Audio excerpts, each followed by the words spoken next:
Jacob Zuma warned us about this secret vote, local secret counting, and a lot of people did not take Zuma serious when Jacob Zuma said, "Why we vote in public, but votes are counted in secrets?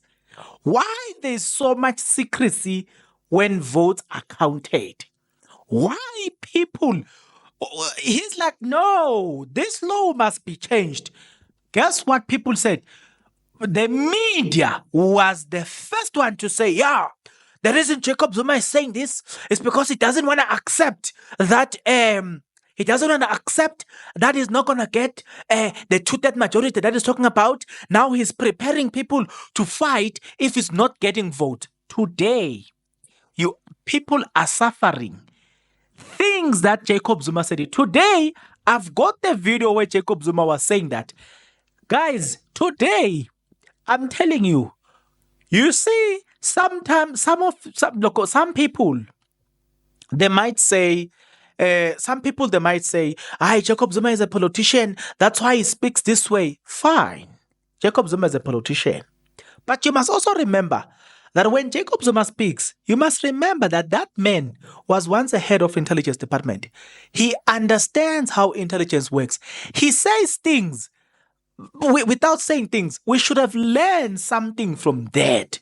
When Zuma speaks, at least if we don't want to listen to him as a politician, because as a politician, there are things that I disagree with Jacob Zuma. Like, Zuma, la, I disagree with you. La, I disagree with you.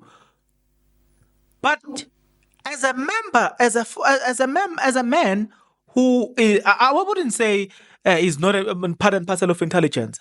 The way that man does things. If sometimes you disagree with Zuma, the politician, you must at least listen to Zuma, the man, the intelligence. I mean, the man who was in the intelligence department, who knows how things work.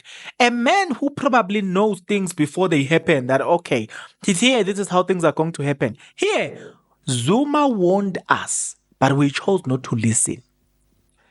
Zuma saw this thing coming, but we chose not to listen. And our problem again is that we listen to what media says to us. When media says, "Hi, Zuma, he doesn't wanna he doesn't wanna accept that he's not gonna get what he wants," we listen to them. Had we, all of these political parties, had they listened to Jacob Zuma then, they would have been vigilant and they would have prepared for this. But because they looked at him as a politician who probably lying, today we are reaping the consequences. But there's one consequences as well that we need to reap, and it is this. If you are not yet subscribed, what are you waiting for? Come on, good people, because to subscribe it is free, to like the video it is free, to comment in the comment section below it is free of charge, to click the notification bell it is free of charge, to share this video it is free of charge, to watch this video until the end it is free of charge.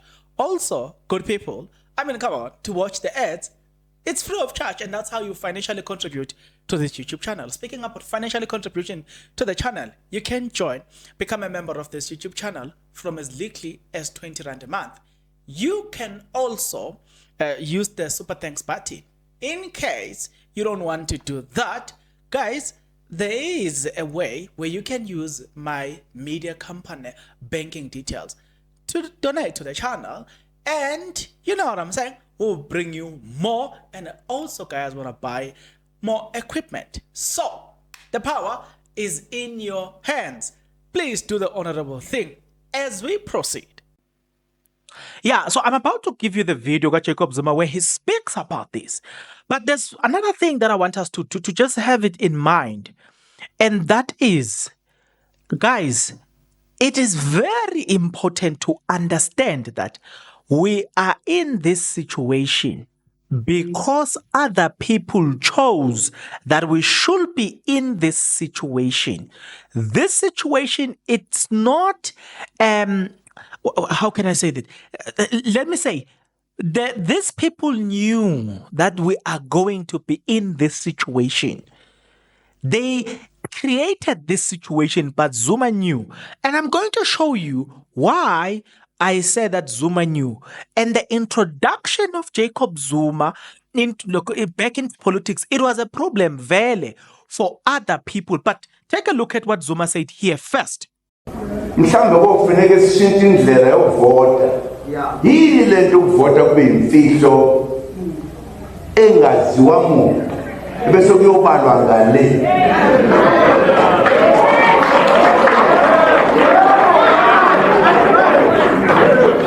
Yini amavoti abantu engabalwa kubona wonke umuntu.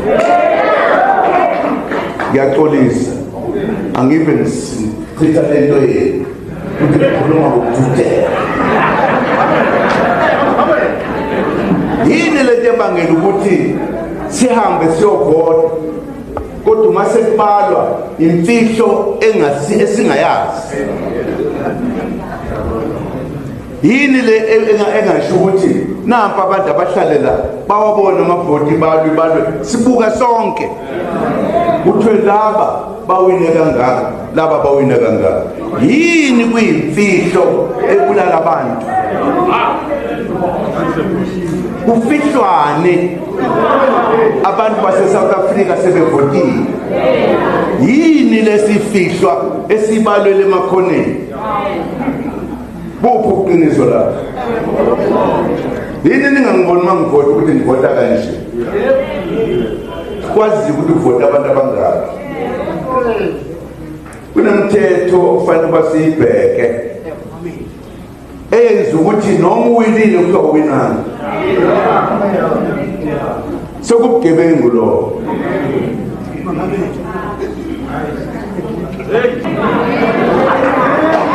Ifihlelwane. Ngifuna abafundisi bami kulokhu siwine njengoba besho unobhala. Siwine nge-2/3 majority. Ebese siyayishintsha le mthetho. Asikwazi. Okay. Now, you will remember that when Zuma went back, or when Zuma came back into the political arena, a lot of people were troubled. And Helen Zille is one who, there's one thing that we must appreciate about that woman. She never lied. She just told you straight that, hey, the introduction of Zuma back into politics is a problem.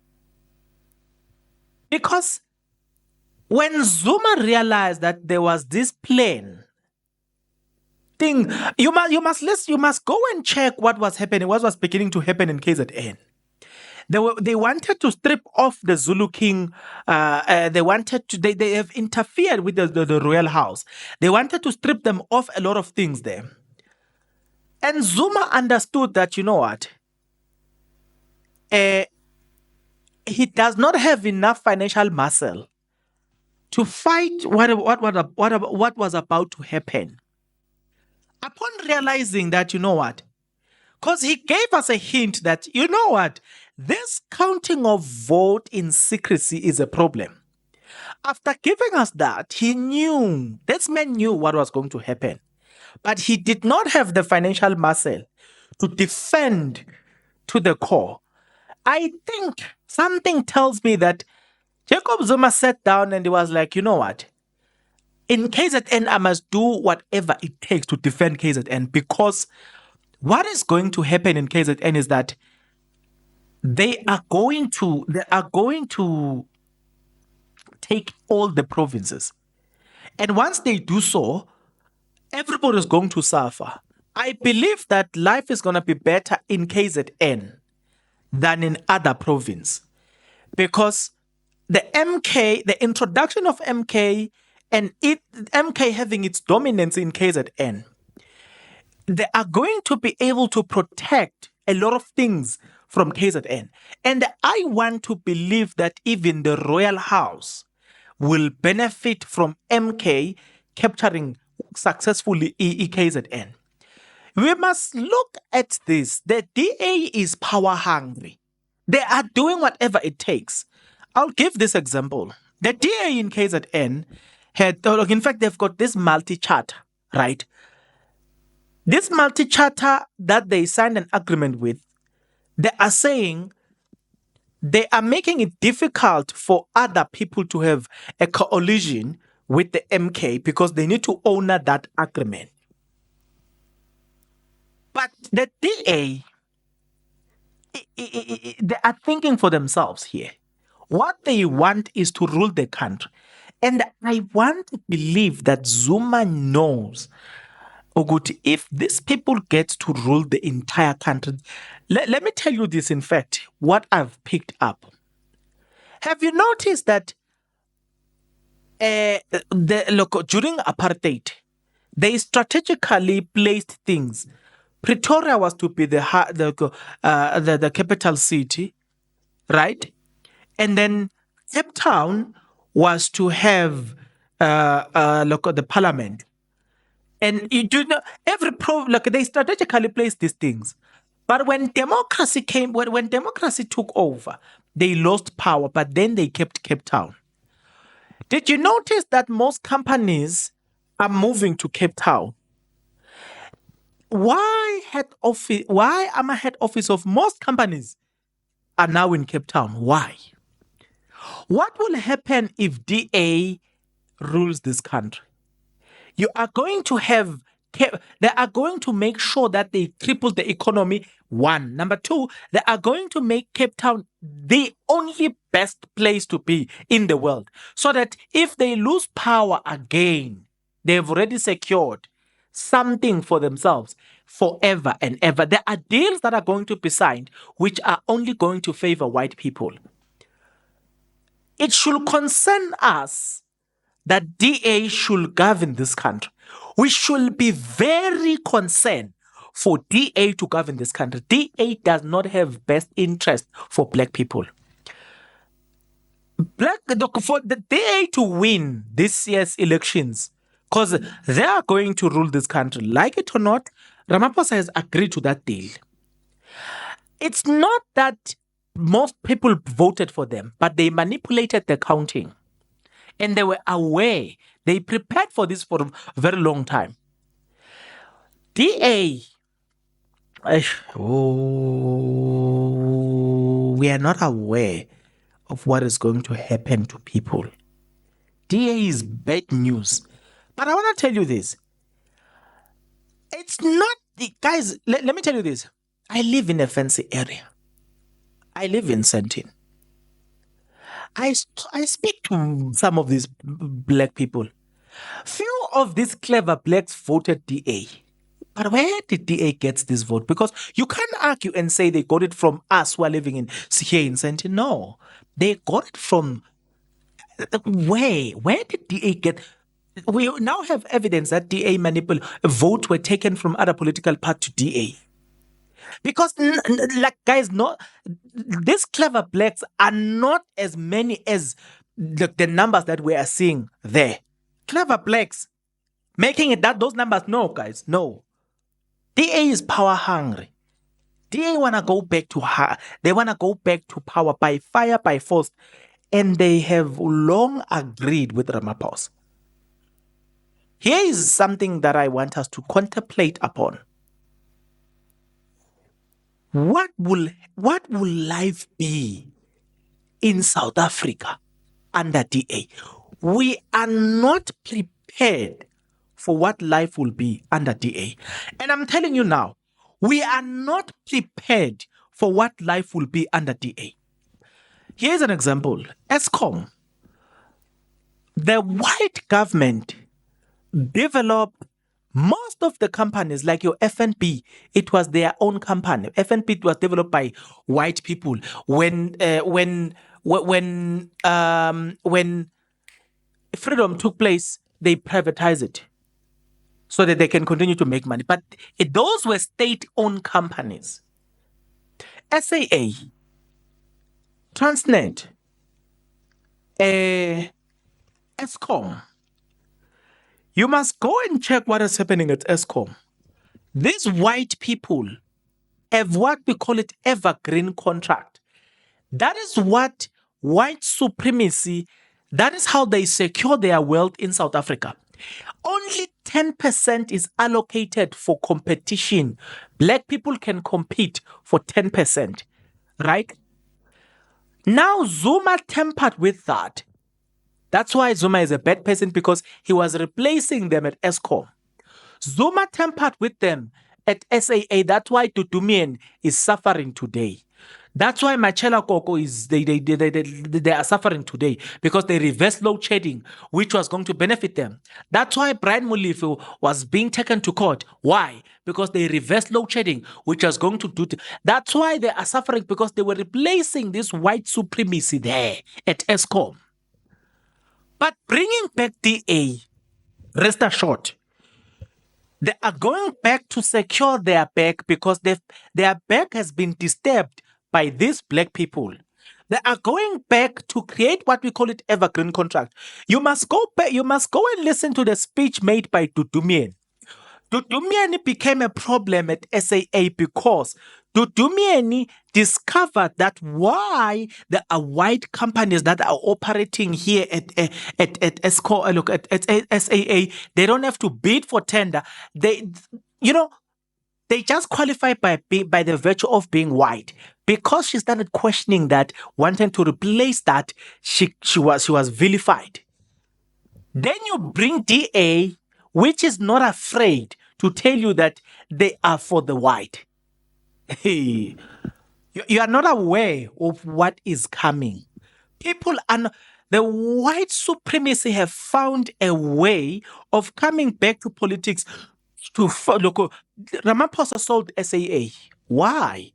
Because it needed to be privatized. We should have been warned right there. You were not supposed to vote for Ramaphosa again, because Ramaphosa is serving. I hear a lot of people say Ramaphosa is sold out. Is a what? No, Ramaphosa is not faithful. No, Ramaphosa is not faithful to you. Ramaphosa is faithful to his masters. He was able to sell SAA.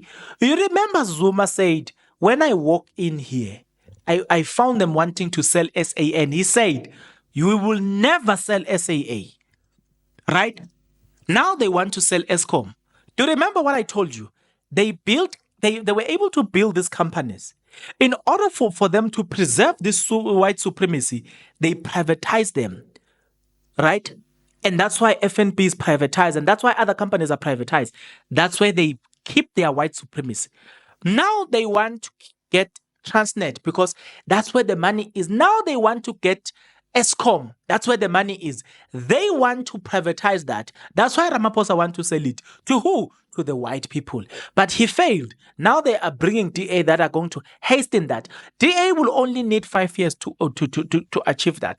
Even if after 5 years they don't go back to power, they would have achieved the mandate to make sure that they sell and they make sure that they secure the future of the white in South Africa. And once they will have achieved that, even if you will notice that after that they will not be interested in politics. They will be there, but just to make sure that they sit there. But they will be there just to secure the white supremacy.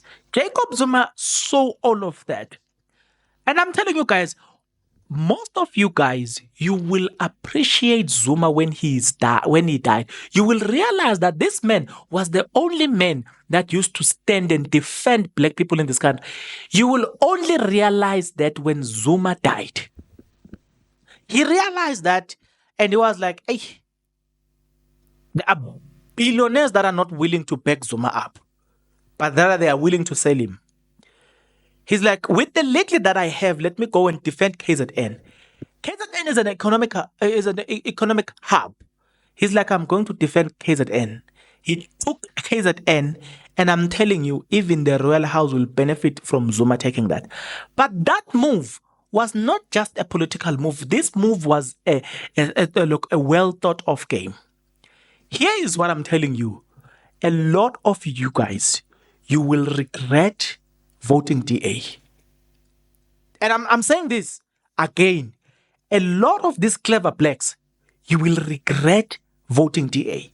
If you want to see if you want to see the attitude of DA, and you want to know, and you want to project what DA will behave, go to Cape Town. You are a black person. right? You are earning right. I'm saying something that is currently happening in Cape Town. You go to Cape Town, there are places where, despite the fact that these clever blacks who are earning 45,000 Rand a month, despite the fact that you are earning a net income of 45,000 Rand a month, and this, for you to apply to live in this apartment, you just need a net income of 24,000. Despite that, you even overqualify to stay there. By the virtue of you being black, there are places in Cape Town you can never occupy. There are places in Cape Town that it can never be sold to black people. If this place is said to be on sale for 1 million Rand, you, the clever black, you have 3 million Rand. Even if you want to double the amount, for the mere fact that you are black, you will never get that place. Why? Because you are black. That is the place where DA governs. You want to give that political party an entire country. Hey. Abanye benu.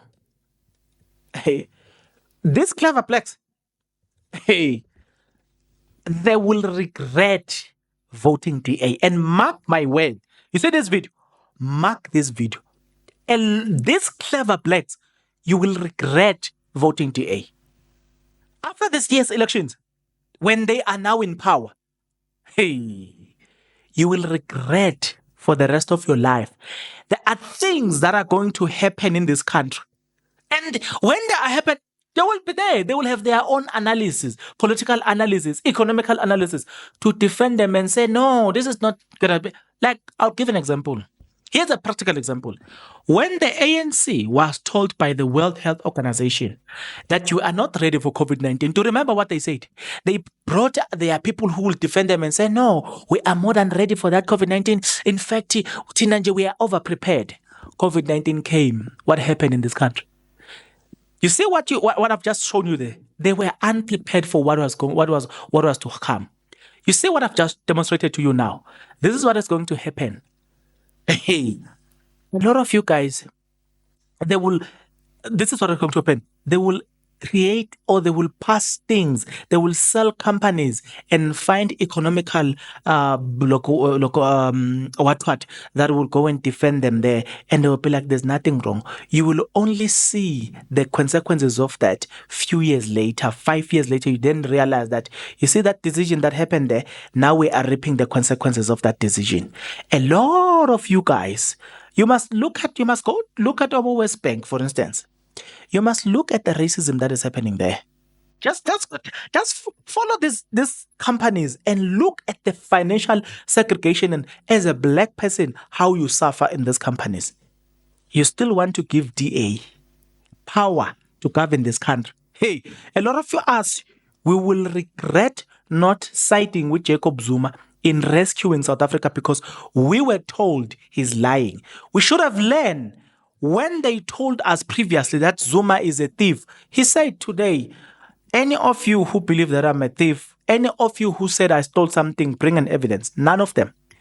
But the media says he's corrupt, but nobody has ever produced any single evidence. He said produce an evidence and say this is where Zuma signed when the money was stolen. Not even a single one. We will regret one day not siding with Jacob Zuma when he was fighting for us. Rather, we gave these clever blacks, we gave this power to wrong people. Some of these clever blacks who voted with the A. You will regret this because you are going to suffer. And this is not a threat, but this is a promise. You are going to regret the day you were born. We should not have voted DA. These people are power hungry. But the problem is they don't represent the interest of the majority of this country. They represent the interest of the minority. But we're still eager to vote for them. I don't know who. Just because you are sitting here in Sentin, you are speaking good English, you now have access to iPhone. Now you think that you can abandon the black ideology. Just because you are now, you can now sit on an Uber alone and drive wherever you want. You can shop in all the malls when you feel. You can go to any restaurant of your choice. You think you can vote and laugh with your enemy. Here's an example about this. People need to understand this. I saw a lion eating its owner not long ago. I couldn't even finish that video.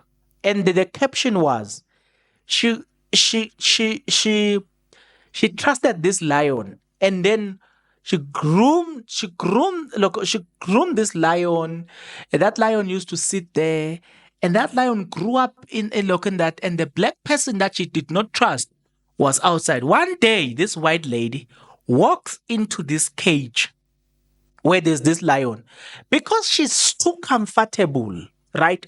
She gets into that. She even claws when she gets in, and the lion says, "Thank you very much." Ah, hey, you would have seen the blood. The lion chowed alive. Now this black person is closed. This black person can't get in. The lion is doing what it well. The lion is feasting inside. It's not the first story. You will remember, I saw one of the time this lady, this white lady, had a big python or what? This big snakes that is capable of swallowing people. I think it's python. Grew this thing. One day, this is a real story. She take this snake. She says this snake is not eating, but this snake has got a tendency that whenever they are sleeping, this snake will come and sleep, like measure itself against her and sleep that way. Then she take this snake to a veterinary doctor, whatever, yeah, something around that. And this doctor says this animal is about to eat you.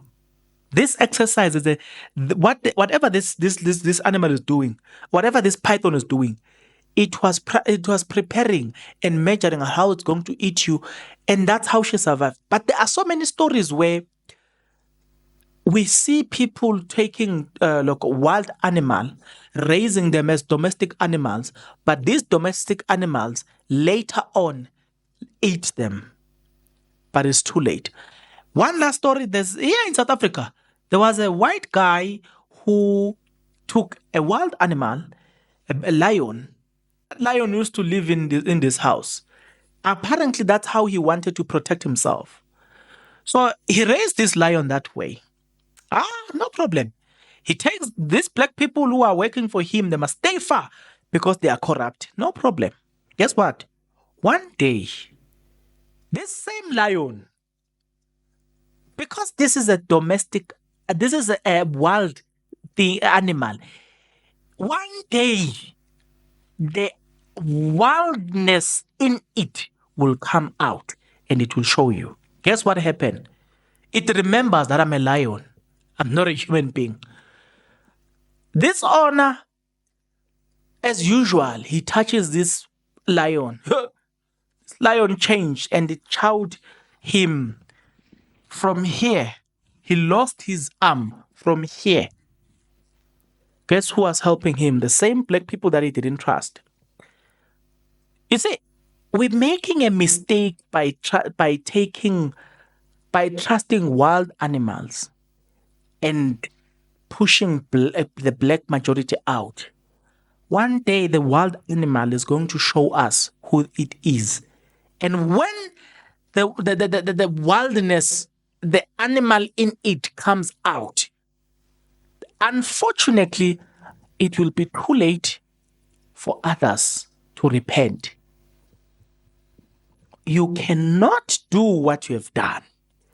Replacing voting for DA. This is the worst decision ever. But asibaye again baphat, because bazophatha. Mina ngithi, we have suffered financial segregation in this country.